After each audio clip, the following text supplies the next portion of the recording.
मार्च 2019 इस्लामाबाद रात के 2 बजे थे। पाकिस्तान आर्मी के साइबर कमांड सेंटर में अचानक एक रेड अलर्ट फ्लैश होता है, अनऑथराइज्ड एक्सेस डिटेक्टेड। लेकिन सबसे शॉकिंग बात यह थी, अटैक पाकिस्तान के अंदर से नहीं बल्कि इंडिया से हो रहा था। और इस बार बॉर्डर पर कोई सोल्जर नहीं, सिर्फ एक हैकर पूरी आर्मी को चैलेंज कर रहा था। पुलवामा अटैक के बाद इंडिया और पाकिस्तान के बीच टेंशन अपने पीक पर थी। हर तरफ मिलिट्री अलर्ट हाई था, लेकिन इस बार बैटलफील्ड ग्राउंड पर नहीं, साइबर स्पेस में शिफ्ट हो चुका था। दिल्ली के एक हाईली सिक्योर्ड फैसिलिटी के अंदर रॉ का साइबर डिवीजन एक्टिवेट हो चुका था। रूम के बीच में बैठा था एक 28 साल का लड़का, कोड नाम अस्त्र। रियल नाम किसी को नहीं पता, फेस भी रेयरली किसी ने देखा था। उसका काम सिंपल था, एनिमी के सिस्टम में घुसना और बिना ट्रेस छोड़े निकल जाना। रॉ को ऐसी खुफिया जानकारी मिली थी कि पाकिस्तान सीक्रेटली एक advanced missile tracking system develop कर रहा है। अगर ये सिस्टम एक्टिवेट हो जाता तो इंडिया के future air strikes almost impossible हो जाते। मिशन क्लियर था, सिस्टम को डिसेबल करो या उसका डेटा चुरा लो। अस्त्र ने बिना टाइम वेस्ट किए अपना सिस्टम बूट किया। स्क्रीन पर एक ही लाइन लिखी थी, target Pakistan defence network. Pakistan का डिफेंस सिस्टम डायरेक्ट हैक करना इम्पॉसिबल था। Multi layered security, AI firewalls और कांस्टेंट मॉनिटरिंग। लेकिन अस्त्र ने एक वीक लिंक आइडेंटिफाई किया, एक थर्ड पार्टी कॉन्ट्रैक्टर कंपनी जो सॉफ्टवेयर मेंटेनेंस हैंडल करती थी।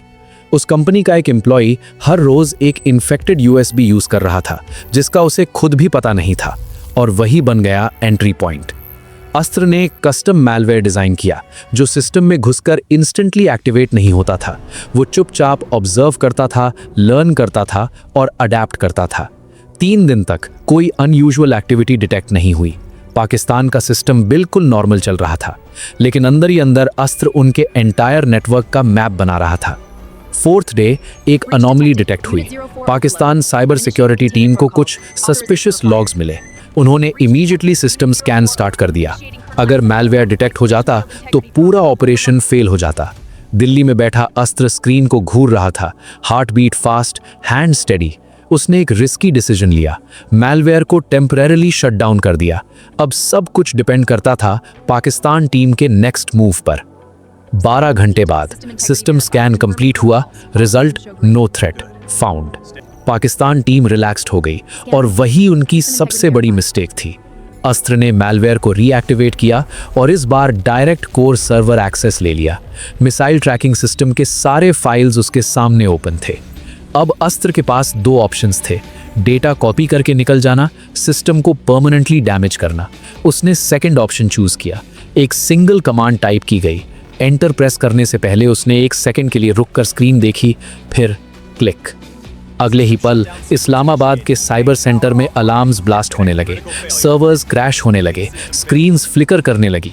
Missile tracking system completely offline हो चुका था। पाकिस्तान आर्मी पैनिक मोड में आ चुकी थी। उन्हें समझ ही नहीं आ रहा था अटैक हुआ कैसे। दिल्ली में अस्त्र में अपना सिस्टम शट डाउन किया। कोई ट्रेस नहीं, कोई आइडेंटिटी नहीं। Mission complete. ऑफिशियल रिपोर्ट्स में इस इंसिडेंट को टेक्निकल फेलियर बोला गया, लेकिन सच ये था, एक इंडियन हैकर ने बिना बॉर्डर क्रॉस किए पाकिस्तान के डिफेंस सिस्टम को घुटनों पर ला दिया था।